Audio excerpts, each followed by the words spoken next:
बाहुल्यता हेतु माने 2024 वर्षर पंचम मासर तृतीय दिन सकाल समय प्रातकालीन सभा विभिन्न स्थान ईश्वर दास दासी गण प्रत्येक विश्वासी भाई भाई समस्ते कृष्ण प्रेम हेतु मिलित भाव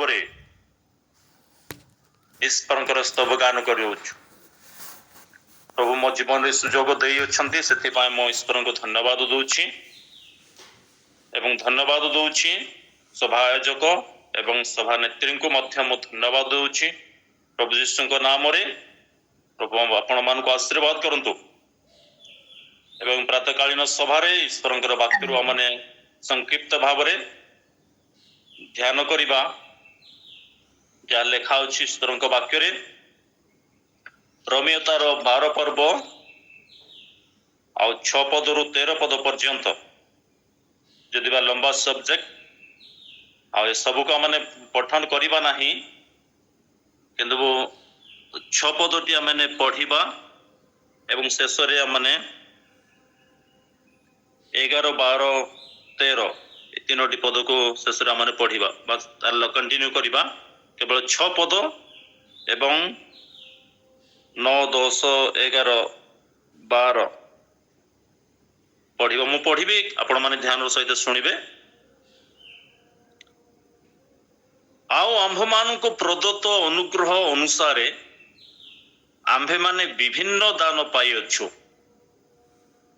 एणु सही दान जदि भावण हुए आस आंभ माने विश्वासर परिमाण अनुसार भावणी कहू तल को 9 पद कहबी पढ़ा प्रेम निष्कपट हेउ जहा मंद ताहा घृणा कर जहा उत्तम से आसक्त हो भातृ प्रेम रे परस्पर प्रति स्नेहशील हो समादर रे परस्पर को श्रेष्ठ ज्ञान कर उद्योग रे शिथिल हो नहीं आत्मा रे उत्तप्त हो प्रभु को सेवा कर भरोसा रे आनंद कर क्लेश रे सहिष्णु हो प्रार्थना रे एकाग्र रे निविष्ट था। प्रभु नाम धन्यवाद हो प्रभु आम को संक्षिप्त वाक्य उपरे आशीर्वाद करंतु यदि आम मैंने या ध्यान करवा निश्चित भाव में समस्त ध्यान करिछु पठन करिछु शिक्षा शुणिछु तेबे मध्य समस्त विषय को मैंने आज संक्षिप्त समय आलोचना करि न पारु बा चिंता करि न पारु किंतु एक कथा 11 पदटी माने आज ध्यान निमंते 11 पदरु शिक्षा करू उद्योग रे शिथिल हो नहीं आत्मा रे उत्तप्त हो प्रभु को सेवा कर ए पदटी रहिबा आ ए पदटी को माने पठन करिया पूर्वरु ए समस्त पद मैंने पठन करियछु मु कहया पे चाहेबी जो 6 पदटा हम समस्त मन रहू कि आम को प्रदत्त अनुग्रह अनुसार आम विभिन्न दान पाई अच्छु मंडलीर सदस्य मंडलीर प्रत्येक विश्वासी भाई भौणी को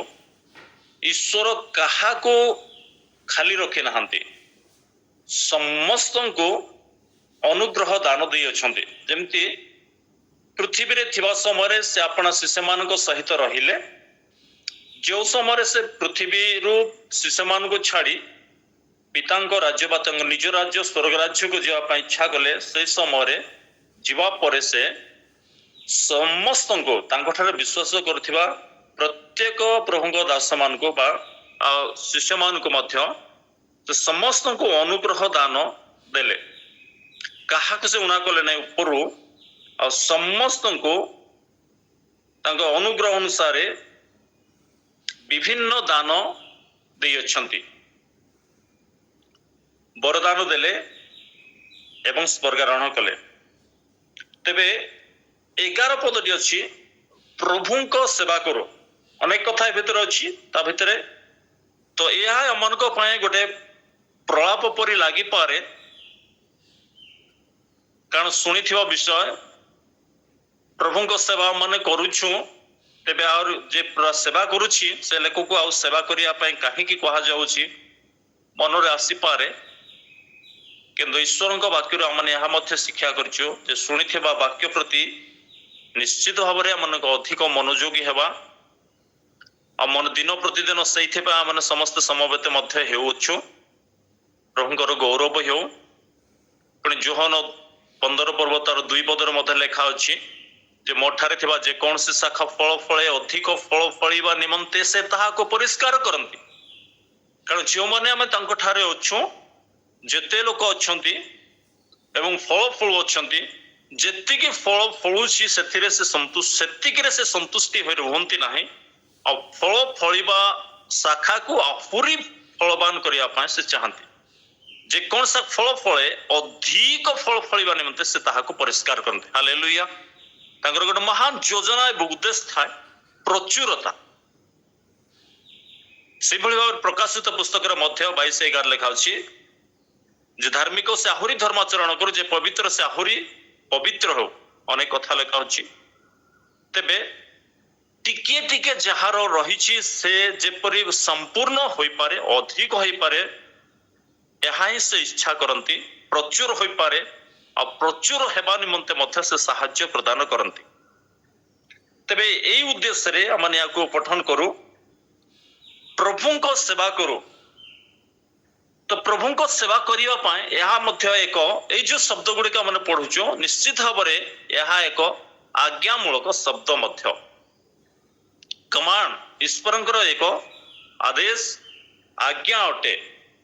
ତେବେ ଏହି ଆଜ୍ଞା ମଧ୍ୟରେ ଅନେକ ଆଜ୍ଞା ରହିଛି ଆଉ ଏହା ଗୋଟେ ଆହ୍ୱାନ ଦିଆଯାଉଛି ଯେ ଗୋଟେ ଜାତିର ଲୋକଙ୍କୁ, ଗୋଟେ ଗୋଷ୍ଠୀର, ଗୋଟେ ଏରିଆ ଲୋକଙ୍କୁ ଯେ ଆହ୍ୱାନ ଦିଆଯାଉଛି ସେ କଥା ନୁହେଁ।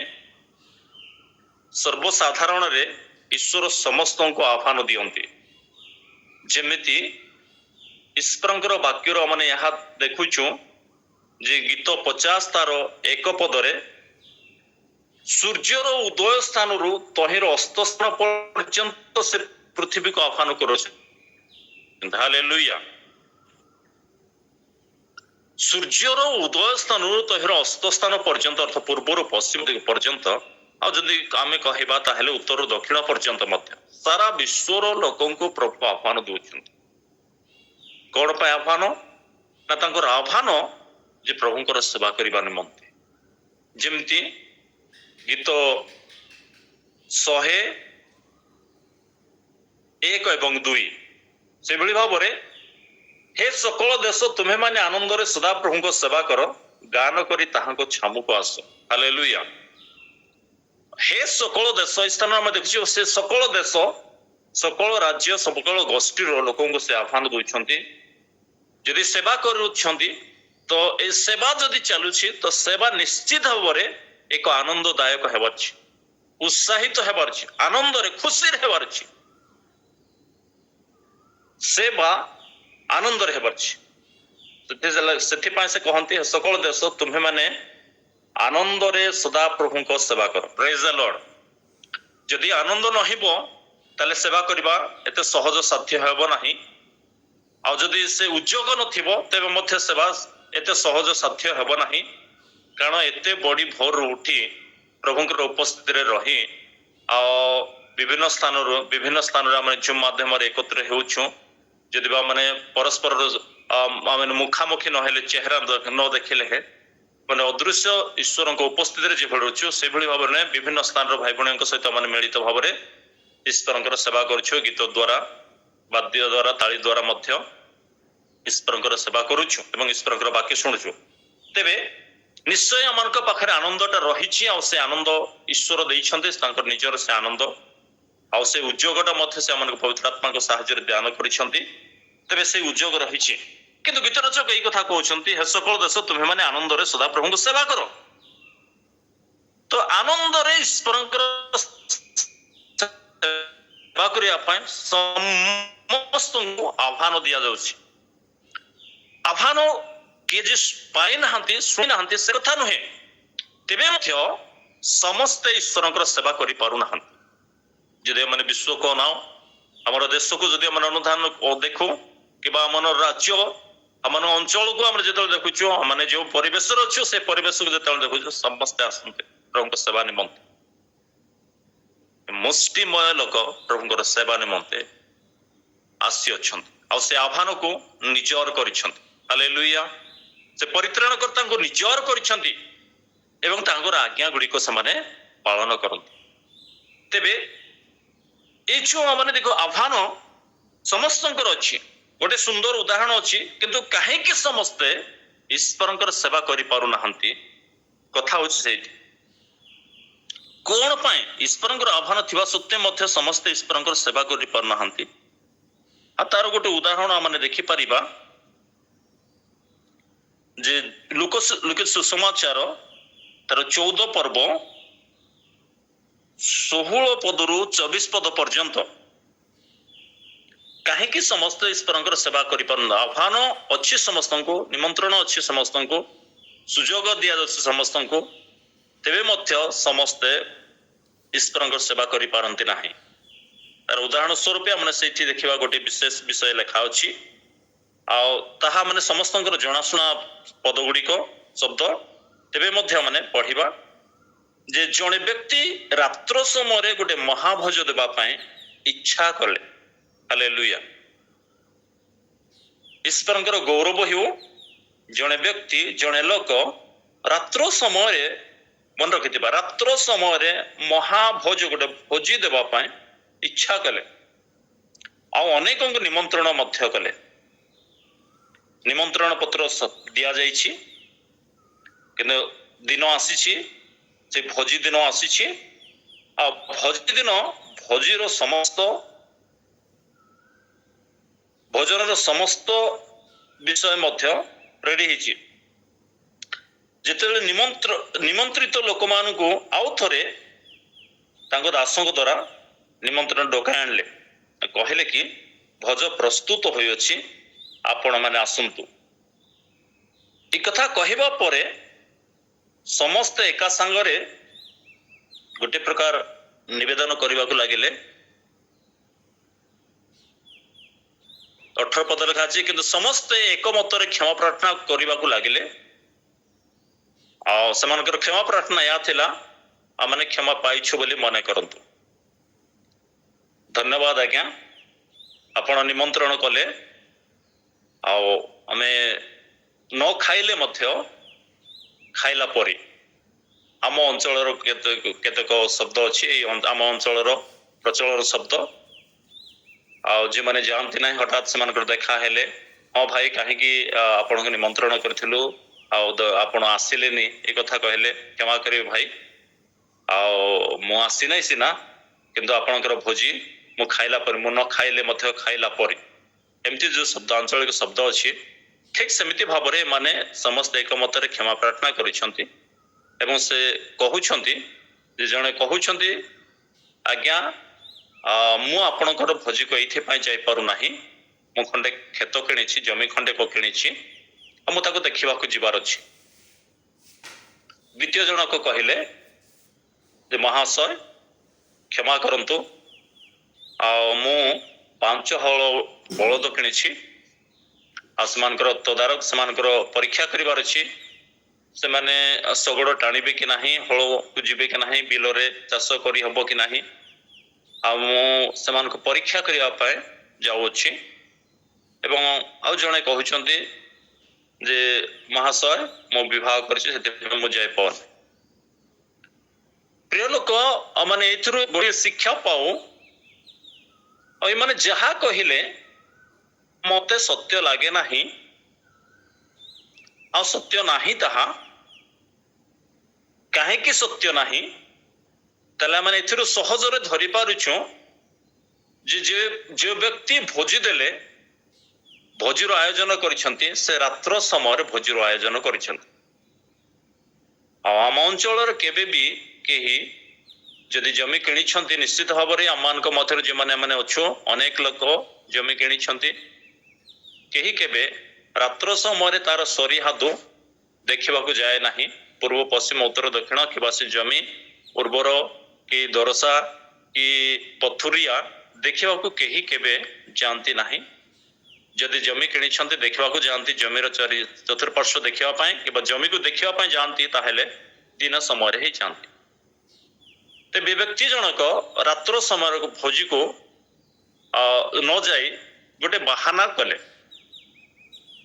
द्वितीय व्यक्ति मध्य से कहउचंती महाशय मु 5 हल बलद किणिछि आम अंचल गोटे बड़ साहुकार परी 5 हल बलद किणिछि मो समान को परीक्षा करिया ओ 5 हल बलद को धरी से परीक्षा करिया पाए सगुड़ टाणुछि कि नहीं हल बिलरे हल करी हबो कि नहीं ताको परीक्षा करिया पाए जाउछि। केही केबे जानती नहीं राति रे हल करिया पाए दिन रे सखाळे हल करंती कि व्यक्ति से भाव में उत्तर दौरान। तृतीय जन मत तद्रूप भाव में विवाह कर साहेब मुझे जाई पाऊना। तो ये जो शब्द आम यही शास्त्रांश को जो आम पढ़ुछ तो आम बुझी पारुछ तेबे ये व्यक्ति मानकर जीवार इच्छा नहीं जीवाई से इच्छुक नुहंती तेणु जहा कहले यह गोटे बाहाना अटे एथिरे कौन सत्यता नहीं आ ये बाहानाबाजी। तेबे माने कहि परिबा जदि समस्त को आह्वान अच्छी ईश्वर सेवा करने निमंते समस्ते करि पारंती नहीं कहीं ना ये लोक जो मैंने बाहानाबाजी लोक माने केबे भी ईश्वर सेवा करि पारंती नहीं। बाहानाबाजी लोक केबे भी सेवा करि पारिबा नहीं। तेबे ईश्वर गौरव हो मैंने बुझी पारुछु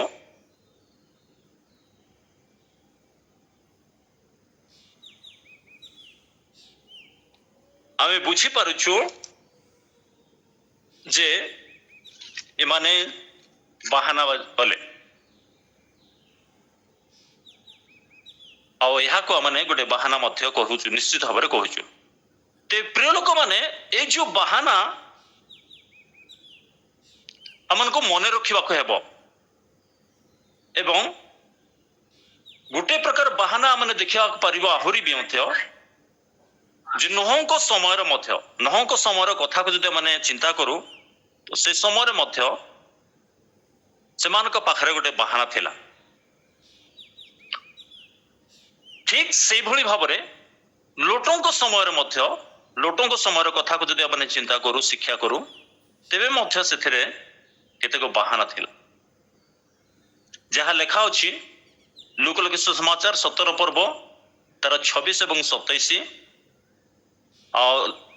नहंक समय कथा लेखा अछि से समय लोक माने भोजन पान करुथिले से समय विवाह देवा थिला विवाह करिवार थिला ए सबु लागी रहिथिला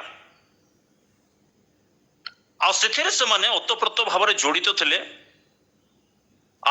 भोजन पान रे सेमानकर समय काटुथिले बिताउथिले महा आनंद करुथिले महा आडंबर रे करुथिले। लोटों समय मध्य तद्रूप ही थिला भोजन पान थिला क्रय विक्रय थिला वृक्षरोपण थिला गृह निर्माण थिला ए समस्त कार्य लागी रहिथिला एवं लोक सेथिरे जोड़ी होई रहिले। नोह जेतेबेले लोगों को निकट रे प्रचार करथिले नहंकर प्रचार समय केही नहंक कथा को विश्वास कले नाही कारण नहंक आह्वान रे माने नह जो आह्वान दूथिले कि देख पृथ्वी ऊपर जल प्लावन हेबो जे मानकर नासिकार प्राणवायु अछि समस्ते विनष्ट हेबे से समय लोक माने ताको विश्वास कले नाही।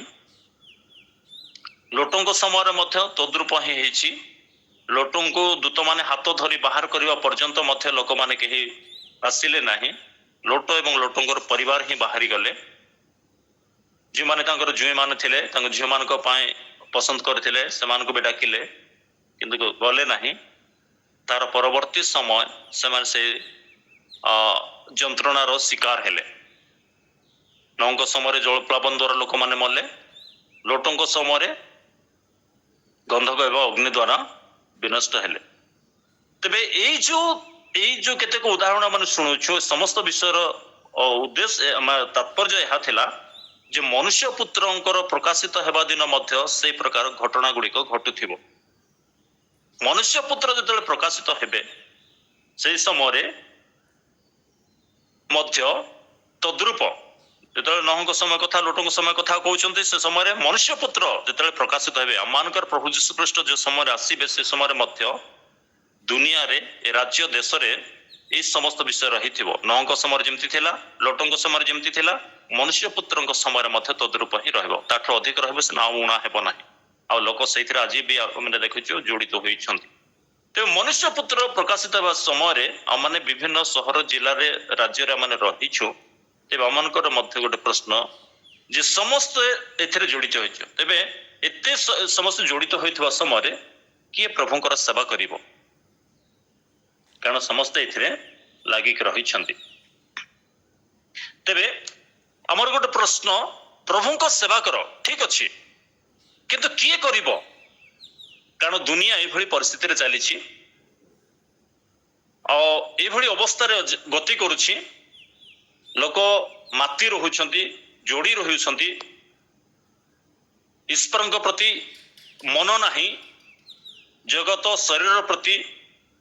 ଆଉ ଏ ଦିନ ପ୍ରତିଦିନ ଆମ ଅଞ୍ଚଳରେ ଦେଖୁଛୁ ନାନା ପ୍ରକାର ହତ୍ୟା, ଚୋରି, ଡକାୟତ, ଅପହରଣ ଏବଂ ଭୋଗ ବିଳାସ ବିଭିନ୍ନ କଥା ଏ ସମସ୍ତ ବିଷୟରେ ଜଡ଼ିତ ହୋଇଛନ୍ତି। ତେବେ ଯଦି ପ୍ରଭୁଙ୍କର ଆହ୍ୱାନ ଅଛି, ପ୍ରଭୁ ଏଇ କଥା କହୁଛନ୍ତି, କମାଣ୍ଡ କରୁଛନ୍ତି ଯେ ପ୍ରଭୁଙ୍କ ସେବା କର, ତେବେ କିଏ କରିବ? এইଭଳି ପରିସ୍ଥିତିରେ କିଏ କରିବ?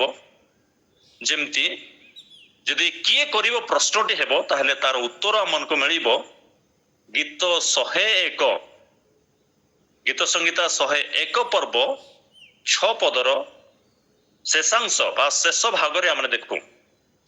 ତ ସେ ସ୍ଥାନରେ ଏଇଭଳି ଲେଖା ଅଛି ଯେ ଯେଉଁ ଜନ ସିଦ୍ଧ ପଥରେ ଚାଲେ ସେ ମୋହର ବା ସେ ପ୍ରଭୁଙ୍କର ସେବା କରିବ। ହାଲେଲୁୟା। ସମସ୍ତେ କରିପାରିବେ ନାହିଁ, କିନ୍ତୁ ଏହି ବ୍ୟକ୍ତି ପ୍ରଭୁଙ୍କର ସେବା କରିବ ଯେଉଁ ଜନ, ଯେଉଁ ଲୋକ, ଯେଉଁ ଜାତିର ଲୋକ ହଉ, ଗୋଷ୍ଠୀର ଲୋକ, ଭାଷାବାଦୀ ଲୋକ ହଉ, ଦେଶର ଲୋକ ହଉ, ଯାଏ ଆସେ ନାହିଁ, କିନ୍ତୁ ସିଦ୍ଧ ପଥରେ ଯିଏ ଚାଲେ ସେ ପ୍ରଭୁଙ୍କ ସେବା କରିବ। ହାଲେଲୁୟା। ସିଦ୍ଧ ପଥରେ ଚାଲିବା ଲୋକ ହିଁ ପ୍ରଭୁଙ୍କ ସେବା କରିବ। ଯେମିତି ଗୋଟେ ଉଦାହରଣ ମାନେ ନେଇପାରିବା, ଗୋଟେ ଦୁଇଟି ଉଦାହରଣ। ଆଇବ 1 ପର୍ବ 8 ପଦ, 2 ପର୍ବ 3 ପଦରେ ସମାନ ବିଷୟ ଅଛି, କିନ୍ତୁ ଆଦି ପୁସ୍ତକ 7 ପର୍ବ 1 ପଦରେ ଭିନ୍ନ ବିଷୟ ଅଛି। ତେବେ ଆଇବ 1, 8 ଏବଂ 2, 3 ସମାନ ପଦ। ଆଉ ଆଇବଙ୍କ ବିଷୟରେ ଅତି ସୁନ୍ଦର ଭାବରେ, ସରଳ ଭାବରେ ଗୋଟେ ଅତି ସୁନ୍ଦର ଷ୍ଟେଟମେଣ୍ଟ ଆମକୁ ମିଳେ। ଆଇବଙ୍କ ପରି ସିଦ୍ଧ, ସରଳ ଏଇ ଯୋଉ ଜୀବନ ତାଙ୍କର ଥିଲା, ଆଉ ପରମେଶ୍ୱରଙ୍କ ପ୍ରତି ଭୟକାରୀ, କୁକ୍ରିୟା ତ୍ୟାଗୀ ଲୋକ କେହି ନାହିଁ। ଏ ଯୋଉ କଥା ହଉଛି ଯେ ପ୍ରଥମ ଶବ୍ଦରେ ଆମେ ଦେଖୁଛୁ ଆଇବଙ୍କ ପରି ସିଦ୍ଧ। ହାଲେଲୁୟା। ତ ଆମର ପ୍ରଶ୍ନ କଣ ନା କିଏ କରିବ? ତେବେ ଆମେ ଉତ୍ତର ପାଉଛୁ ଯେ ସିଦ୍ଧ ପଥରେ ଚାଲେ। ହାଲେଲୁୟା। ସିଦ୍ଧ ପଥରେ ଚାଲେ ସେ ପ୍ରଭୁଙ୍କ ସେବା କରିବ। ତେବେ ଆଇବଙ୍କ ଜୀବନର ପ୍ରଥମ କଲଟି ଆମେ ସିଦ୍ଧ, ଗୋଟେ ପବିତ୍ର, ଗୋଟେ ନିର୍ମଳ, ଗୋଟେ ସରଳ, ଈଶ୍ୱର ଭୟକାରୀ, ଈଶ୍ୱରଙ୍କ ପ୍ରତି ଭୟ, ଈଶ୍ୱର ଭୟାଳୁ। ତ ଆମେ ଦେଖିବା ପାରୁଛେ ସିଦ୍ଧ ଯଦି କଥା କହିବା ତ ସମସ୍ତ ଶବ୍ଦ ଆସିପାରେ। ତେବେ ଆଇବ ଏଇଭଳି ଏକ ସିଦ୍ଧ ବ୍ୟକ୍ତି, ଆଉ ଆଇବ ଈଶ୍ୱରଙ୍କର ସେବା କରୁଥିଲେ। ହଁ, କେମିତି ସମୟରେ?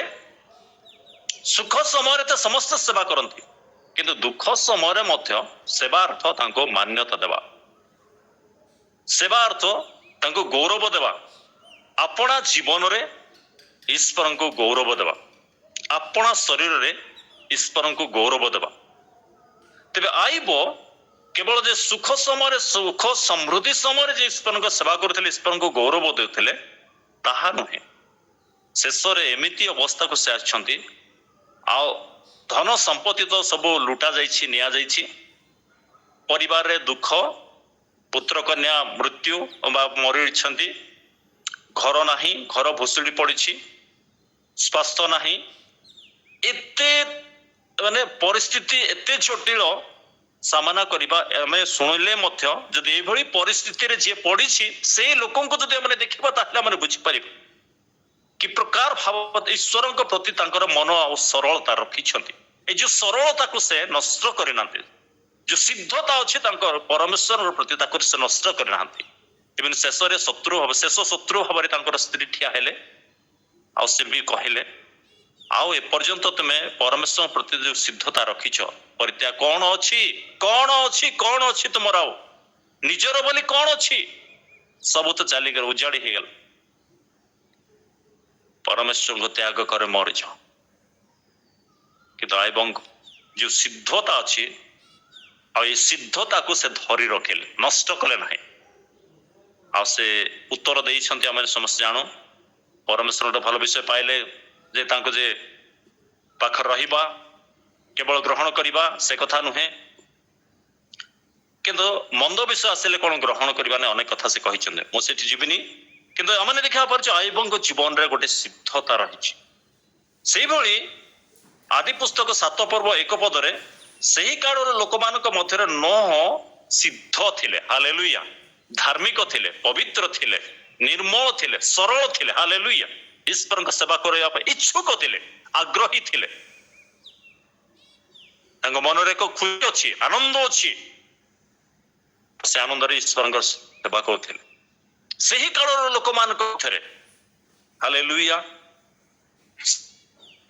ଯେଉଁ ଜନ ସିଦ୍ଧ ପଥରେ ଚାଲେ, ମତେ ରିପିଟ କରୁଛି, ସେ ଈଶ୍ୱରଙ୍କର ସେବା କରିବ। ହାଲେଲୁୟା। ଯାହା ବି ତେବେ ସିଦ୍ଧ ପଥରେ ଯେଉଁମାନେ ଚାଲନ୍ତି, ସରଳ ଜୀବନ ଯାପନ କରନ୍ତି, ବିଶ୍ୱାସରେ ଅଟଳ ରୁହନ୍ତି, ଧୈର୍ଯ୍ୟ ଧରି ରୁହନ୍ତି, ପ୍ରେମରେ ଆସକ୍ତ ରୁହନ୍ତି, ତ ସେମାନେ ଈଶ୍ୱରଙ୍କର ସେବା କରି ଆଜ୍ଞାକାରୀ ଲୋକ, ଈଶ୍ୱରଙ୍କୁ ଜୀବନରେ ପ୍ରାଧାନ୍ୟ ଦିଅନ୍ତି, ସର୍ବଶ୍ରେଷ୍ଠ ବୋଲି ମନେ କରନ୍ତି, ସେ ରାଜା ମାନଙ୍କର ରାଜା ବୋଲି କରନ୍ତି, ପ୍ରଭୁ ମାନଙ୍କର ପ୍ରଭୁ, ମହାପ୍ରଭୁ, ଉଦ୍ଧାରକର୍ତ୍ତା, ମୁକ୍ତିଦାତା ବୋଲି ଯେତେବେଳେ ସ୍ୱୀକାର କରନ୍ତି, ସେତେବେଳେ ତାଙ୍କର ସେବା କରିବା ପାଇଁ କଷ୍ଟ ହୁଏ ନାହିଁ, ଆଉ ସେ କରନ୍ତି, ଆଉ ସେ ମନୋଭାବ ତାଙ୍କର ଥାଏ। ତେବେ ଯାହା ହଉ, ତ ସେବା କରନ୍ତି। ଦ୍ୱିତୀୟ ବିଷୟକୁ ଆମେ ଯେତେବେଳେ ଯିବା, ଯଦି ଏଭଳି ପରିସ୍ଥିତି, ଦୁଃଖ କଷ୍ଟ ପରିସ୍ଥିତିରେ ମଧ୍ୟ ଈଶ୍ୱରଙ୍କର ସେବା କରିବା, ଜୀବନରେ ଈଶ୍ୱରଙ୍କୁ ଗୌରବ ଦେବା, ତାଙ୍କର ଆଜ୍ଞା ପାଳନ କରିବା, ଏଥିରେ କଣ ମିଳେ? ଆଉ ସେବା ନ କଲେ କଣ ହେବ? ସେବା ଯେଉଁମାନେ କରନ୍ତି ନାହିଁ, ଈଶ୍ୱରଙ୍କ ସେବା କରନ୍ତି ନାହିଁ, ସେମାନଙ୍କର ଖାଇବାର ଅଭାବ ନାହିଁ କି ହୁଏ କି, ପିନ୍ଧିବାର ଅଭାବ ହୁଏ କି, ରହିବାର ଅଭାବ ହୁଏ କି? ସେମିତି ନାହିଁ। ଜ୍ଞାନର ଅଭାବ କି? ନାହିଁ, ସେମିତି ନୁହେଁ, ସବୁ କିଛି ଅଛି। କିନ୍ତୁ ମନେ ରଖିଥିବା ଯେ ସେବା ନ କଲେ ୟା ଗୋଟେ ଫରକ ପଡିବ, ଗୋଟେ ଭିନ୍ନତା ଆସିବ। ଆଉ ଯଦି ବା ହଠାତ୍ ତାହା ଆଖିରେ ଦେଖାଯାଉ ନାହିଁ, ଘଟଣା ଘଟୁ ନାହିଁ, କିନ୍ତୁ ପର ମୁହୂର୍ତ୍ତରେ ସେ ସବୁ ଘଟଣାର ଶିକାର ହେବାକୁ ପଡେ, ସେବା ନ କରିବାର ପରିଣାମ ଭୋଗିବାକୁ ପଡେ। ତେବେ ଯଦି ପ୍ରଶ୍ନ ହେବ ଆମମାନଙ୍କର ୟାରି ଭିତରେ ଯେ ସେବା ନ କଲେ କଣ ହେବ, କାହିଁକି ସେବା କରିବ, କାହିଁକି ପ୍ରଭୁଙ୍କୁ ସ୍ଥାନ ଦେବ, କାହିଁକି ସୁସମାଚାର ପ୍ରଚାର କରିବ, ବା ମାନେ ପବିତ୍ର ଜୀବନ ଯାପନ କରିବ? ପ୍ରିୟ ଲୋକମାନେ, ସେବା ନ କଲେ କଣ ହେବ ତାର ପରିଣାମ ଯଦି ଆମେ ଦେଖିବା, ସେବା ନ କଲେ କଣ ହେବ ତାର ପରିଣାମ, ଜିସାୟ 60 ପର୍ବ ତାର 12 ପଦରେ ଦିଆଯାଇଛି, ଗୋଟେ ଶବ୍ଦ ଲେଖା ହୋଇଛି, ଆଉ ତାର ପରିଣାମ ଆମକୁ ସେଠାରେ ଦେଖିବାକୁ ମିଳେ। କାରଣ ଏଇ ଜିସାୟ 60 ପଦରେ, 60 ପଦରେ, କାରଣ ଯେଉଁ ଦେଶ ଓ ରାଜ୍ୟ ତୁମର ସେବା ନ କରିବ ତାହା ବିନଷ୍ଟ ହେବ। ଦୁଃଖର କଥା, ଆଜି ତ ଆନନ୍ଦ କରୁଛନ୍ତି ଭୋଗ ବିଳାସରେ, ଭୋଜନ ପାନ, ବିଭିନ୍ନ କଥା ଆମେ ଦେଖୁଛୁ, ନଅଙ୍କ ସମୟରେ, ଲୋଟଙ୍କ ସମୟରେ, ଯେଭଳି ମନୁଷ୍ୟ ପୁତ୍ରଙ୍କ ସମୟରେ ମଧ୍ୟ କିଛି ଭିନ୍ନ ନୁହେଁ, ଆଜିର ଦୁନିଆରେ ମଧ୍ୟ ତଦ୍ରୂପ ଚାଲୁଛି। କିନ୍ତୁ ମନେ ରଖିବା ଏ ବିଷୟକୁ ମାନେ ଯେ ଯେଉଁ ଦେଶ ଓ ରାଜ୍ୟ ପ୍ରଭୁଙ୍କର ସେବା କରିବ ନାହିଁ ତାହା ବିନଷ୍ଟ ହେବ। କେମିତି ବିନଷ୍ଟ ହେବ? ନିସ୍ତେଜ ରୂପେ ବିନଷ୍ଟ ହେବ, ତାର ଅସ୍ତିତ୍ୱ ରହିବ ନାହିଁ। ଯେମିତି ୟୁକ୍ରେନର ଅବସ୍ଥା ଯେମିତି ହୋଇଛି, ତାର ଅସ୍ତିତ୍ୱ ନାହିଁ। ତାମାନେ ମୁଁ କହୁନାହିଁ ୟୁକ୍ରେନ ଈଶ୍ୱରଙ୍କର ସେବା କରିବା ଲୋକ ୟୁକ୍ରେନର ନଥିଲେ, ସେ କଥା ନୁହେଁ, କିନ୍ତୁ ଯେମିତି କ୍ଷୟକ୍ଷତିର ଶିକାର ହୋଇଛନ୍ତି, ତଦ୍ରୂପ ଯେଉଁ ଲୋକ ଈଶ୍ୱରଙ୍କ ସେବା କରିବ ନାହିଁ ଆଉ ସେ ବିନଷ୍ଟ ହେବ। ଯେହୋଶୁଆ ସେଥିପାଇଁ କହିଲେ तुमने कहार सेवा करिवो जर्दन पार हेबा परे सेई कथा कहउचंती जे तुमे माने कहार सेवा करिवो तुमनकर पूर्व पुरुष मानकर देवता मानकर ना कहार सेवा करिवो किंतु मो और मोर परिजन माने सदा प्रभुकर सेवा करिवो हालेलुया ईश्वरकर गौरव हो झील से अति सुंदर झील से अति सुंदर गोटे स्टेटमेंट देले मो और मोर परिजन माने प्रभुकर सेवा करिवो हालेलुया जदि प्रभुकर सेवा न करिवो ताहे से माने विनष्ट हेबे जेमति माने देखुछु उदाहरण स्वरूप आमने पूर्वरो यार पूर्व रे देखिछु नौको समय रे जल प्लावन आसी समस्त को भसाई न नेबा पर्यंत लोक जानिले ना भोजन पान रे थिले सब मले विनष्ट एका थरे सब धोई होई गला सब धोई होई गला उद्धार बाट नाही से समय रे आउ समान उद्धार नहीं त्राही नहीं जल प्लावन है मुसलधार 40 दिन 40 रात्र सब डुबाई लोटों समय तद्रुप ही थिला यदि माने सेवा करती ना गोटे झलका माने देखा पारुछु से माने विनष्ट हेबे केमती भाव में लोटों समय जमी नौंग समय जमी मनुष्य पुत्र समय तद्रुप हेब आ मनुष्य द्वितीय पितर तार 3 पर्व 10 और 11 पद जो मैंने पढ़ू द्वितीय पितर 3 10 और 11 से समय मौलिक वस्तु सब दग्ध हेब एवं जेते रहिबे समस्त अवशिष्ट जे माने प्रभु को सेवा करू नाहंती से माने तो विनष्ट हेबे अग्नि और गंधक द्वारा तेरे बड़ कथा होची प्रभुकर सेवा करिबा खुशी रे करिबा एथिबा माने कम से कम आनंद कर न कले विनष्ट हेबो किंतु प्रभुकर सेवा कले जदि तृतीय विषय माने देखिबा तृतीय पॉइंट को माने जीवा प्रभुकर सेवा कले कोन मिले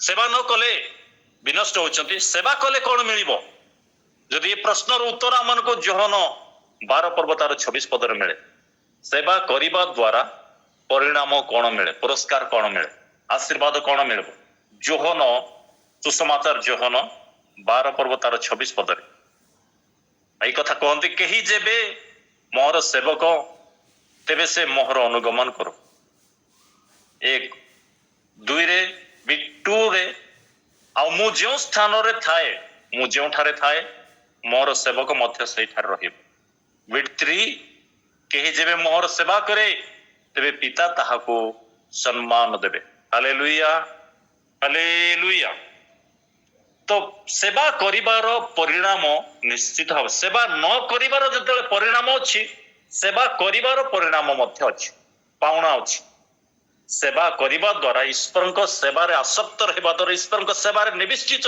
लागि रहबा द्वारा गोटे पुरस्कार मिलुछि आ से पुरस्कार कोन ना ते पिता ए कथा कहउछंती केही जेबे मोर सेवक जे सेवा करे तेबे से मोर अनुगमन करू आउ थरे भी आज्ञा कहउछंती किंतु रिवार्ड कोन ना मु जेउ ठारे थाए मोहर सेवक मध्य सेई ठार रहिबो प्रेज द लॉर्ड प्रभु नाम धन्यवाद हो सेवा करिबा लोक निश्चित भाव में सेवक आ पिता जो ठारे अछंती तो मनकर पिता स्वर्ग रे अछंती समय आ सेति पाए जोहन 14 पर्व 1 2 कहसदी से कहंती पितांक गृह रे अनेक वासस्थान अछि हालेलुया तो ई कथा कहउछंती पितांक गृह रे अनेक वासस्थान अछि हालेलुया पितांक गृह रे स्वर्गस्थ पितांक गृह रे आ जे तांकर सेवा करिवो स्वर्गस्थ पितांकर सेवा करिवो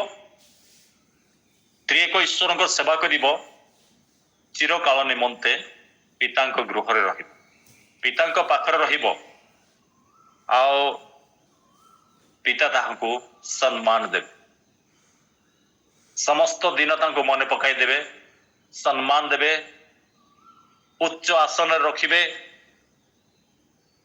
सम्मान देवे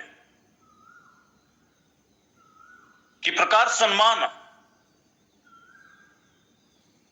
सम्मान दिया जाए यदि आमने आ गोटे प्रश्न रखिबा पिता तो ताहाको सम्मान देवे किंतु कि प्रकार भाव सम्मान दियंती यदि प्रश्न माने रखुछु आ ताहा जानिबार प्रयास रखुछु ତେବେ ଆମମାନେ ଗୋଟିଏ ବିଷୟକୁ ଜାଣିପାରିବା ଏଷ୍ଟର ପୁସ୍ତକ ତାର 6 ପର୍ବ 2 ପଦରୁ 11 ପଦ ପର୍ଯ୍ୟନ୍ତ ଯଦି ଆମେ ପଢିବା ତାହେଲେ ସେ ସମୟରେ ରାଜାମାନଙ୍କ ମଧ୍ୟ ଯେଉଁମାନେ ସମ୍ମାନ ଯୋଗ୍ୟ କିଛି ଉତ୍ତମ କର୍ମ କରୁଥିଲେ ରାଜା ମାନେ ମଧ୍ୟ ସେମାନଙ୍କୁ ସମ୍ମାନ ଦଉଥିଲେ ରାଜାଙ୍କ ଠାରୁ ମଧ୍ୟ ସେ ସମ୍ମାନ ପାଉଥିଲେ ରାଜ୍ୟର ସମସ୍ତ ଲୋକଙ୍କ ଆଗରେ ରାଜା ତାଙ୍କୁ ସମ୍ମାନ ଦଉଥିଲେ ଯେଭଳି ଭାବରେ ଅକ୍ଷଶ୍ୱର ରାଜାଙ୍କର ସମୟର କଥା ଏଷ୍ଟର 6 ପର୍ବ 2 ପଦରୁ 11 ପଦ ଭିତରେ ଅକ୍ଷଶ୍ୱର ରାଜାଙ୍କର ସମୟରେ ବିଗ୍ଥନ ଆଉ ତେରସ ଆମରେ ଦୁଇ ଦ୍ୱାରପାଳ ଥିଲେ ଥରେ ସେମାନେ ଚିନ୍ତା କଲେ ରାଜାଙ୍କୁ ଯେମିତି ସେମାନେ ହତ୍ୟା କରିପାରନ୍ତି ତାର ଯୋଜନା କରୁଥିଲେ ଏମିତି ସମୟରେ ମର୍ଦ୍ଦକ୍ୟ ୟାର ସମ୍ବାଦ ରାଜାଙ୍କୁ ଜଣାଇ ଦେଇଥିଲେ କି ଆପଣଙ୍କର 2 ଦ୍ୱାରପାଳ ଆପଣଙ୍କୁ ହତ୍ୟା କରିବା ପାଇଁ ଯୋଜନା କରୁଅଛନ୍ତି ଆଉ ରାଜା এই କଥା ଶୁଣିବା ପରେ ତାର ତଦାରଖ କଲେ ଏବଂ ସମସ୍ତ କଥା ବୁଝିନେଲେ ଆଉ ତାହା ମର୍ଦ୍ଦକ୍ୟ ଯାହା କହିଲେ ତାହା ଥିଲା ସତ୍ୟ ଆଉ ସେ ଦୁହେଁ ରାଜାଙ୍କୁ ହତ୍ୟା କରିବା ପାଇଁ ଯୋଜନା କରିଥିଲେ ଆଉ ଏତେ ଗୋଟେ ଜୀବନ ସୁରକ୍ଷା କଲେ ରାଜ୍ୟର ରାଜାଙ୍କର ଜୀବନ ରକ୍ଷା କଲେ ତେବେ ମଧ୍ୟ ତଥାପି ଏଥିର କୌଣସି ପୁରସ୍କାର ଏ ଦୁହିଁଙ୍କୁ ଦିଆଯାଇ ନଥିଲା ଆଉ ମନୁଷ୍ୟ ଅନ୍ୟାୟକାରୀ ହେଲେ ହେଁ ଯଦି ସେ ନିୟମଟି ରହିଛି ତେବେ ସେଇ ନିୟମ ଅନୁଯାୟୀ ସେ ଆଜ୍ଞା ଅନୁସାରେ ସେମାନେ ପୁରସ୍କୃତ ପାଇବାର ଅଛି ଆଉ ମନୁଷ୍ୟ ଅନେକ ସମୟ ଭୁଲି ଗଲା କିନ୍ତୁ ଈଶ୍ୱର ସବୁ କଥାକୁ ମନେ ରଖନ୍ତି ଯେ ଉପରେ ଅଛନ୍ତି ଯେ ସ୍ୱର୍ଗ ଉପବିଷ୍ଟ ପରମେଶ୍ୱର ଏ ସମସ୍ତ କଥାର ଉତ୍ତର ସେ ଦେବା ପାଇଁ ଚାହୁଁଛନ୍ତି ତେଣୁ ଗୋଟିଏ ରାତିରେ ରାଜାଙ୍କୁ ନିଦ ହେଲା ନା ରାଜାଙ୍କର କାହିଁକି ନିଦ ନ ହେବା କଥା କାରଣ ରାଜ୍ୟରେ ସମସ୍ତେ ଅଛନ୍ତି ଗୀତ ଗାଇବା ଲୋକ ଅଛନ୍ତି ନୃତ୍ୟ କରିବା ଲୋକ ଅଛନ୍ତି ବାଜା ବାଜିବ ନୃତ୍ୟ ହେବ ରାଜା ଶୋଇବେ ଗୀତ ଶୁଣାଇବେ ନାନା କଥା ଅଛି କିନ୍ତୁ ସେଇ ରାତି ରାଜା ଶୋଇବା ପାଇଁ ଚେଷ୍ଟା କଲେ ହେଁ ଶୋଇପାରିଲେ ନା ଶେଷରେ ସେ ସ୍ମରଣୀୟ ପୁସ୍ତକ ମାଗିଲେ ଏବଂ ତାର ତଦାରଖ କରୁ ଅଧ୍ୟୟନ କରୁ କଣ ହେଇଛି ଏଇ କେତେକ ଦିନର କଥା ବର୍ଷର କଥା ଯେତେବେଳେ ସେ ସବୁ ଅଧ୍ୟୟନ ପଢୁ ସ୍ମରଣୀୟ ପୁସ୍ତକ ପାଠ କରୁ ଆଉ ଏଇ କଥାଟି ମଧ୍ୟ ଲେଖା ହୋଇଥିଲା ଆଉ ତାହା ରାଜା ଶୁଣିବା ପରେ ପଚାରିଲେ ଆଉ ଯେ ଏଥିପାଇଁ ସେ ଦୁହେଁଙ୍କୁ 2 ଜଣଙ୍କୁ କି ପ୍ରକାର ସମ୍ମାନ ଦିଆଯାଇଛି ତା ତଳେ କିଛି ନାହିଁ ଖାଲି ଅଛି ବ୍ଲାଙ୍କ ଅଛି କିଛି ଲେଖାଯାଏନି ସେମାନଙ୍କୁ କିଛି ସମ୍ମାନ ଦିଆଯାଏ ନାହିଁ ଆଉ ସେ ସମୟରେ ରାଜା ପଚାରିଲେ ଆମେ ସମସ୍ତ କଥା ଜାଣିବୁ ଯେ ସେଇ ସମୟରେ ହାମନ ଫାଶୀ କାଠ ନେଇ ଦ୍ୱାର ନିକଟରେ ରାଜାଙ୍କ ଅନୁମତି ନେବେ ଆଉ ରାଜାଙ୍କୁ ଜଣାଇବେ ମର୍ଦ୍ଦକ୍ୟଙ୍କୁ ଫାଶୀ ଦେବା ପାଇଁ ଫାଶୀ କାଠ ଧରି ଦ୍ୱାରରେ ଠିଆ ହୋଇଛନ୍ତି ଏମିତି ସମୟରେ ପଚାରିଲେ ଦ୍ୱାରରେ କିଏ ଅଛନ୍ତି ଯେତେବେଳେ କହିଲେ ହାମନ ଭିତରକୁ ଆସିବା ପରେ ଆଉ ସେ ଗୋଟେ ପ୍ରଶ୍ନ ରଖିଲେ ଯେ ରାଜା ଯାହାକୁ ସମ୍ମାନ ଦେବା ପାଇଁ ଇଚ୍ଛା କରନ୍ତି ତାକୁ କି ପ୍ରକାର ସମ୍ମାନ ଦିଆଗଲେ ଭଲ ହେଇଥାନ୍ତା କେମିତି ସମ୍ମାନ ଦେବା କଥା ସେ ସମୟରେ ସେ ବୁଝି ପକାଇଲେ ମନେ ମନେ ହସିଲେ ଆଉ କହିଲେ ରାଜା ମତେ ସମ୍ମାନ ଦେବା ଛଡା ଆଉ କାହାକୁ ଦେବେ ସେଥିପାଇଁ ସେ କହିଲେ ଯଦି ରାଜା ଯାହାକୁ ସମ୍ମାନ ଦେବା ପାଇଁ ଚାହାନ୍ତି ତେବେ ରାଜାଙ୍କର ଯୋଉ ରାଜମୁକୁଟ ପରିଧାନ କରାଯାଇଥିବା ଅଶ୍ପକୁ ଘୋଡାକୁ ଅଣାଯାଉ ରାଜାଙ୍କର ଉତ୍ତରୀୟ ବସ୍ତ୍ର ତାଙ୍କୁ ପିନ୍ଧାଯାଉ ରାଜାଙ୍କର ରାଜମୁକୁଟ ପରିଧାନ କରିଥିବା ଅଶ୍ପ ଉପରେ ତାହାକୁ ବସାଯାଉ ଏବଂ ରାଜ୍ୟର ସମସ୍ତ ଲୋକ ତାଙ୍କ ଆଗରେ ଆଣ୍ଠୁ ପାତୁ ଆଉ ରାଜା ଯାହାକୁ ସମ୍ମାନ ଦିଅନ୍ତି ସେଇ ଲୋକକୁ ଏଇଭଳି ସମ୍ମାନ ଦିଆଯାଏ ସମସ୍ତେ ଉଚ୍ଚ ସ୍ୱରରେ କହୁଥାନ୍ତୁ ଆଉ ସେ ଯାହାକୁ ରାଜା ସମ୍ମାନ ଦିଅନ୍ତି ସେ ଘୋଡା ଉପରେ ବସି ଚାଲୁଥିବେ ଆଉ ସମସ୍ତେ ଆଗରେ ପଛରେ ଏଇ ଶବ୍ଦ ବ୍ୟବହାର କରୁଥିବେ ତାଙ୍କର ସ୍ଲୋଗାନ ଜୟଗାନ କରୁଥିବେ ତାଙ୍କର ପ୍ରଶଂସା କରୁଥିବେ ତାହା ଥିଲା ପ୍ରଶଂସା ଆଉ ରାଜା ଯାହାକୁ ସନ୍ତୁଷ୍ଟ ହୁଅନ୍ତି ତାକୁ ଏଇ ପ୍ରକାର ସମ୍ମାନ ଦିଆଯାଏ ତ ସେଇ ସମୟରେ ତାଙ୍କ ପ୍ରତି ଏଇ କଥା କହିଥିଲେ କି ଠିକ ଅଛି ତୁମେ ଯାହା କହୁଛ ତ କିଛି ଉଣା କର ନାହିଁ ତଦ୍ରୂପ ଭାବରେ ମର୍ଦ୍ଦକ୍ୟଙ୍କ ପ୍ରତି ତାହା କରାଯାଉ ପ୍ରେଜ୍ ଦ ଲର୍ଡ ହାଲେଲୁୟା ପ୍ରଭୁଙ୍କ ନାମର ଧନ୍ୟବାଦ ହଉ ମର୍ଦ୍ଦକ୍ୟ ଜଣେ ସେବାକାରୀ ଥିଲେ ଈଶ୍ୱର ଭୟକାରୀ ଥିଲେ ସରଳ ଲୋକ ଥିଲେ ଆଉ ତାର ହାମନର ପ୍ରତିକୂଳରେ ସେ କିଛି କରୁନଥିଲେ କିନ୍ତୁ ସତ୍ୟର ସପକ୍ଷରେ ସେ ଠିଆ ହଉଥିଲେ ହାଲେଲୁୟା ଆଉ ଗୋଟେ ଦିନ ରାଜାଙ୍କର ମଧ୍ୟ ସେ କ୍ଷତି କରିନଥିଲେ ବରଂ ରାଜାଙ୍କର ଉପକାର କରିଥିଲେ ଜୀବନ ରକ୍ଷା କରିଥିଲେ ଯେ ରାଜ୍ୟର ରଜା ଶାସକଙ୍କର ଜୀବନ ରକ୍ଷା କରିଥିଲେ ଆଉ ତାଙ୍କୁ ସମ୍ମାନ ଦିଆଯାଇଛି। ତେବେ ଏ ଥିଲା ସେ ସମୟର ସମ୍ମାନ। କିନ୍ତୁ ଆଜିର ଦୁନିଆରେ ମଧ୍ୟ ଆମେ ଯେଉଁ ଜଗତରେ ଅଛୁ, ଯେଉଁ ରାଜ୍ୟରେ ଅଛୁ, ଅଞ୍ଚଳରେ ଅଛୁ, ଆମ ଅଞ୍ଚଳରେ ମଧ୍ୟ ଆମର ଦେଶର ଆମ ଅଞ୍ଚଳର ଗୋଟେ ସଂସ୍କୃତି ରହିଛି ଯେ ସମ୍ମାନ ଯୋଗ୍ୟ ଲୋକମାନଙ୍କୁ ସମ୍ମାନ ଦିଆଯାଏ। ଯେମିତି ଆମର ରାଜନେତା ମାନେ ଆସନ୍ତି, ଅଫିସର ମାନେ ଆସନ୍ତି, ବଡ଼ ଅଫିସର ଯେତେବେଳେ ଆସନ୍ତି, ମୁଖ୍ୟମନ୍ତ୍ରୀ ଆସନ୍ତି କିମ୍ବା ଏମିତି ଭାବରେ ଯେଉଁମାନେ ମୁଖ୍ୟ ପଦବୀରେ ଅଛନ୍ତି ସେମାନେ ଯେତେବେଳେ ଆସନ୍ତି, ଆଜିକାଲି ସମ୍ମାନ ଦେବାର ସବୁ ମଡେଲ ବଦଳି ଯାଇଛି, ଢାଞ୍ଚା ବଦଳିଛି। ଆଉ ଆଜିକାଲି ବାଜା ବାଜୁଛି, ଆଉ ଢେମସା ଚାଲିଛି, ଫୁଲମାଳ ଫୁଲତଡ଼ା ସହିତ ସେମାନଙ୍କୁ ସମ୍ମାନ ଦିଆଯାଉଛି। ତ ପ୍ରିୟ ଲୋକ ମାନେ ପ୍ରଭୁଙ୍କ ଗୌରବ ହେଉ, ତ ଏଇଭଳି ଭାବରେ ସମ୍ମାନ ଦିଆଯାଏ। ତେବେ ଈଶ୍ୱରଙ୍କର ଗୌରବ ହେଉ, ସେ ସମୟରେ ସେମାନଙ୍କୁ ସମ୍ମାନ ଦିଆଯାଉଥିଲା, ଆଉ ଆଜି ମଧ୍ୟ ସେଇ ପ୍ରକାର ସମ୍ମାନ ଦିଆଯାଉଛି, ଏଇଭଳି ଭାବରେ ସମ୍ମାନ ଦିଆଯାଉଛି। କିନ୍ତୁ ଯେଉଁମାନେ ଈଶ୍ୱରଙ୍କର ସେବା କରିବେ ସେମାନଙ୍କୁ ସମ୍ମାନ ଏଇ ଜଗତରେ ଯେତିକି ଟିକେ ଟିକେ ଯୋଉ ସମ୍ମାନ, ଏଇଭଳି ସମ୍ମାନ ନୁହେଁ, ଆଉ ସେମାନଙ୍କୁ ଚିରକାଳ ନିମନ୍ତେ ସମ୍ମାନ ଦିଆଯିବ। ହାଲେଲୁୟା। ଯେଉଁମାନେ ଈଶ୍ୱରଙ୍କ ସେବା କରନ୍ତି ସେମାନଙ୍କୁ ସମ୍ମାନ ଦେବା ପାଇଁ ଆଉ କୋଟି କୋଟି ଲୋକ ଅଛନ୍ତି। ଏ ତ ଗୋଟେ ଅଞ୍ଚଳର ଲୋକଙ୍କୁ ନେଇ ସମ୍ମାନ ଦିଆଯାଉଛି, କିନ୍ତୁ ପ୍ରଭୁଙ୍କ ସେବା କରୁଥିବା ଲୋକମାନଙ୍କ ପାଇଁ ଅଞ୍ଚଳର ଲୋକଙ୍କୁ ନ୍ୟାୟ ଠିଆ କରି ସେମାନଙ୍କୁ ସମ୍ମାନ ଦେବେ ସେ କଥା ନୁହେଁ।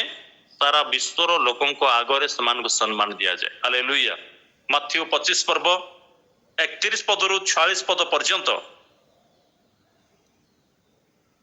31 ମାଥ୍ୟୁ 25 31 ରୁ 46 ଆଉ 31 ରୁ 46 ଭିତରେ ଆଉ ସେ ଏଇ କଥା କହୁଛନ୍ତି ଏବଂ ସମ୍ମାନ ଦେବା ପାଇଁ ଚାହୁଁଛନ୍ତି। ସେ କହୁଛନ୍ତି ଯେଉଁମାନେ ପ୍ରଭୁଙ୍କ ସେବାରେ ଅଛନ୍ତି, ପ୍ରଭୁଙ୍କ ଲୋକମାନଙ୍କର ସେବାରେ ଅଛନ୍ତି। ପ୍ରଭୁଙ୍କ ଲୋକମାନେ ସେବା ଅର୍ଥ ସାରା ବିଶ୍ୱର ଲୋକ ପ୍ରଭୁଙ୍କର ଆପଣା ସାଦୃଶ୍ୟରେ ଆପଣା ପ୍ରତିମୂର୍ତ୍ତିରେ ମନୁଷ୍ୟମାନ ନିର୍ମାଣ କରିଅଛନ୍ତି। ଶ୍ୱାସ ବାୟୁ ଜୀବନ ଦେଇଛନ୍ତି, ଆଉ ଜୀବନ ଆଉ ଦୀର୍ଘ ପରମାୟ ମଧ୍ୟ ଦେଉଛନ୍ତି। ତ ଏଇ ଲୋକମାନଙ୍କ ପ୍ରତି ଯେଉଁମାନେ ସେବା କରନ୍ତି ଏବଂ ସୁସମାଚାରକୁ, ବିଶେଷ ସୁସମାଚାରକୁ ପ୍ରଚାର କରନ୍ତି, ଆପଣ ଜୀବନ ଦ୍ୱାରା, ଆପଣଙ୍କର ସେବା ଦ୍ୱାରା ଯେତେବେଳେ ସୁସମାଚାରକୁ ପ୍ରଚାର ପ୍ରସାର କରନ୍ତି, ତେବେ ଈଶ୍ୱର ସେମାନଙ୍କୁ ସମ୍ମାନ ଦିଅନ୍ତି। ସାରା ବିଶ୍ୱର ଲୋକଙ୍କ ଆଗରେ ପିତା ସେମାନଙ୍କୁ ସମ୍ମାନ ଦେବେ। ଏଇ କଥା କହୁଛନ୍ତି ନା, କ୍ଷୁଧିତ ଲୋକମାନଙ୍କ, ତୃଷିତ ଲୋକମାନଙ୍କ, ଦିନହୀନ ଲୋକମାନଙ୍କ, ଗରିବ, ବିଭିନ୍ନ କଥା ଯଦି ଆମେ ଦେଖୁଛୁ, ତ ଏ ସମସ୍ତଙ୍କ ଲୋକଙ୍କର ଯେତେବେଳେ ସେବା କରି ସେମାନଙ୍କର ଗୋଟେ ସୁସମାଚାର ପ୍ରଚାର କରାଯାଉଛି, ତ ସେଇ ଲୋକମାନଙ୍କ ଶେଷରେ ପ୍ରଭୁ ତାଙ୍କ ରାଜ୍ୟରେ ଚିରକାଳ ନିମନ୍ତେ ସେ ଗ୍ରହଣ କରିବେ। ସାରା ବିଶ୍ୱର ଲୋକଙ୍କ ଆଗରେ ସେମାନଙ୍କୁ ସମ୍ମାନ ଦେବେ। Hallelujah, hallelujah. ପ୍ରଭୁଙ୍କ ନାମର ଧନ୍ୟବାଦ ହଉ। ତେଣୁ ଆମେ ସମସ୍ତେ ଗୋଟେ ବଡ଼ ଜବରେ, ଆମେ ସମସ୍ତେ ଗୋଟେ ବଡ଼ କର୍ତ୍ତବ୍ୟ କର୍ମରେ ଆମେ ଅଛୁ, ସମସ୍ତେ ଲାଗି ପଡ଼ିଛୁ। ପ୍ରିୟ ଲୋକମାନେ, ଆମେ ସେବା ନ କରିବା ଲୋକ ହେଲେ ସକାଳୁ ଆମେ ଈଶ୍ୱରଙ୍କର ଉପସ୍ଥିତିରେ ବସି ନଥାନ୍ତୁ, କିନ୍ତୁ ଯଦି ଆମେ ତାଙ୍କର ଉପସ୍ଥିତିରେ ରହିଛୁ, ଗୀତ ତ ଆମେ ଈଶ୍ୱରଙ୍କର ବାକ୍ୟର ପ୍ରଥମରେ ଶୁଣିଲୁ ନା, ସେବା ବିଭିନ୍ନ ପ୍ରକାର, କିନ୍ତୁ ପ୍ରଭୁ ମାନଙ୍କର ଏକ, ଗୋଟିଏ ପ୍ରକାର ନୁହେଁ। ଆମେ ବିଭିନ୍ନ ଅନେକ ଦାନ ପାଇଛୁ, ସମସ୍ତେ ଦାନ ପ୍ରାପ୍ତ ଲୋକମାନେ ଅଟୁ।